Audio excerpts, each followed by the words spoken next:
Owen McCabe here, and I want to explore something around simplicity. Um, some of the clients and talks I've given, some of the clients I've had recently in my coaching, have been bringing up issues for themselves around relationships and stuff, and relationships with themselves and with other people, and wanting to be in a relationship or wanting to change a relationship. And of course, it always comes back to yourself.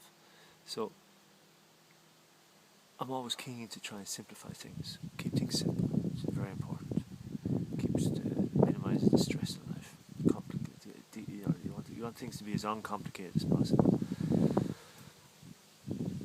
And I was wondering, in terms of relationships, people get lost in relationships, and people get caught up in relationships and worry about what she's thinking or doing, and is she going to break it off, or why is he doing this, or why doesn't he do that, or is he going to break it off, or will the marriage last, or is this the right person, or too much thinking, too much analysing, too much bloody worrying. Oh, you've ultimately, you've one choice. Ultimately, you can narrow life down to one choice, and everything springs from there afterwards. When you make this first choice, right? Now, it hinges on a level of self-awareness. So if you don't have any self-awareness around this, you're lost. You probably think I'm talking complete bullshit, but if you have a level of self-awareness, then you'll understand where I'm coming from and what this is about. The choice is this. You are either meeting life from one of two spots, and it's not the G spot.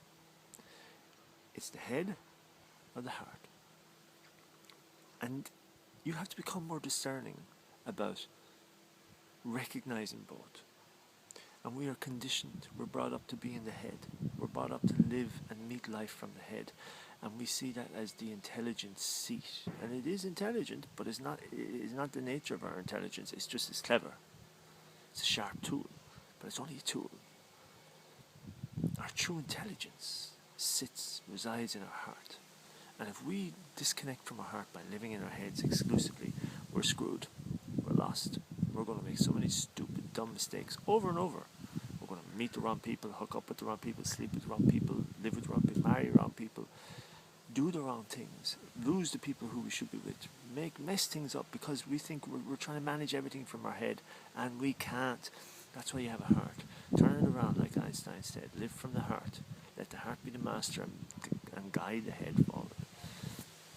So, you're either meeting life from the head or the heart. When you're driving the car, you need to be in your head. When you're making love to the person beside you, you need to be in your heart. When you're meeting people, be in your heart. When you're meeting life, generally speaking, start with your heart. Start from your heart space. Be guided from your heart space. Breathe in there. Recognize what it's like to live there, to be in that space.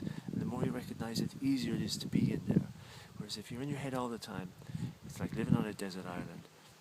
You're on your own. Even though you could be surrounded by people, you're on your own. And you're a miserable fecker. Now, clearly, I'm not speaking from experience. Right? This is just what people tell me. I wish. So, head or heart?